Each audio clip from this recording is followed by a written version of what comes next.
E aí, galera, então vamos falar aqui da equação de Gauss, tá? Que relaciona a distância focal, a distância do objeto e a distância da imagem, né, ao espelho. Pessoal, o Gauss fez uma equação, tá? Que consegue nos dizer assim qual a distância que o objeto está do espelho ou qual a distância que a imagem está do espelho. E essa equação é escrita assim: 1 sobre f igual a 1 sobre p mais 1 sobre p'. Sabendo que o f é o foco, né, e o foco é o que? É metade do raio. E o raio é metade do diâmetro, caso eu tenha informação de diâmetro do espelho, né? Mas geralmente vai ter informação de raio, tu sabe que a metade dele é o foco. O p, pessoal, dessa equação é a distância do objeto ao espelho. E o p' é a distância da imagem ao espelho. Então, eu vou ter lá meu espelho, vou ter o meu objeto, essa distância aqui é p. Quando se forma a imagem lá, pela junção dos raios luminosos, aquela coisa toda, vamos dizer que ela se formou aqui embaixo, ó, essa distância entre a imagem e o espelho eu chamo de p'. Beleza? E aí eu tenho que atentar a uma coisa. A imagem é real quando o p' é maior que zero. E a imagem é virtual quando o p' é menor que zero. O que significa isso? Ó, se esse número for positivo, significa que a imagem está se formando nesse lado do espelho. Agora, se for um número negativo, o p', a imagem está se formando desse lado. E, pessoal, se formar desse lado, ele pode ser côncavo ou convexo. Porém, se a imagem se formar desse lado de cá, do espelho, né, só pode acontecer com o espelho côncavo. Então, eu sei que o meu espelho não será convexo. Então, se o p' for maior que zero, e o p' é o quê? Distância da imagem ao espelho. Se for maior que zero esse valor, tu sabe que esse objeto, né, é um objeto real e então vai vir de um espelho côncavo. Isso vai ser informação importante para os exercícios. Outra relação que ele fez, né, é para saber a ampliação do objeto. Se eu tenho I, que é a altura ou no caso o tamanho da imagem, e O, que é o tamanho do objeto, ou a altura dele, se eu dividir o I pelo O, eu sei a ampliação. Mas também, pessoal, pela distância que está a imagem e o objeto, eu dividir eles, eu vou saber o quanto pode ser ampliado a minha imagem, ou reduzida, né? E sabendo disso, eu ainda tenho essa equação que relaciona, pessoal, o tamanho da imagem e o tamanho do objeto com a distância da imagem ao espelho e com a distância do objeto ao espelho. Para ficar mais fácil, vamos ao exercício. Aqui diz assim: no anteparo a 30 cm de um espelho esférico, forma-se a imagem nítida de um objeto real, situado a 10 cm do espelho. Vamos esquecer essa imagem aqui por enquanto, tá?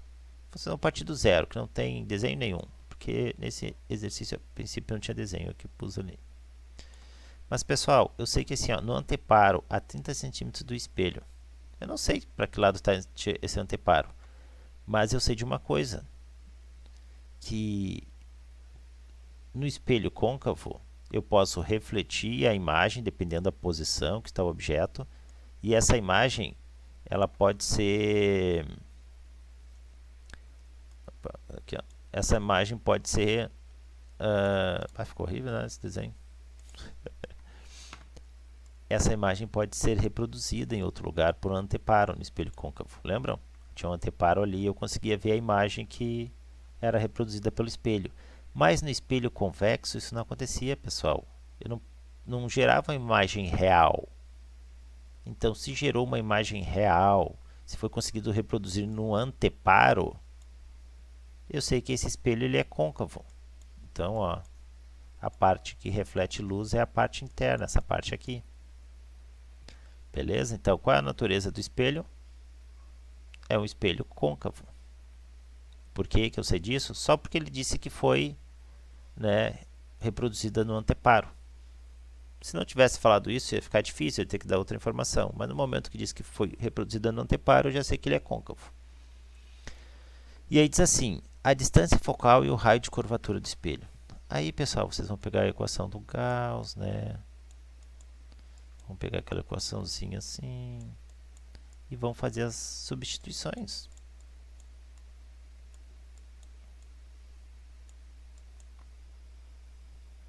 Aí você sabe o que? Olha bem, outra coisa que você não pode esquecer. Que se as distâncias estão em centímetros, todas as outras unidades têm que estar em centímetros, tá? Se estiver em metros, todo mundo em metros. Então, eu não sei o foco, né, que ele quer, e nem o raio. Mas o raio é 2 vezes o foco. Então, vai ser 1 sobre F. Pessoal, nós temos o valor de P? Temos, né? O valor de P é 10.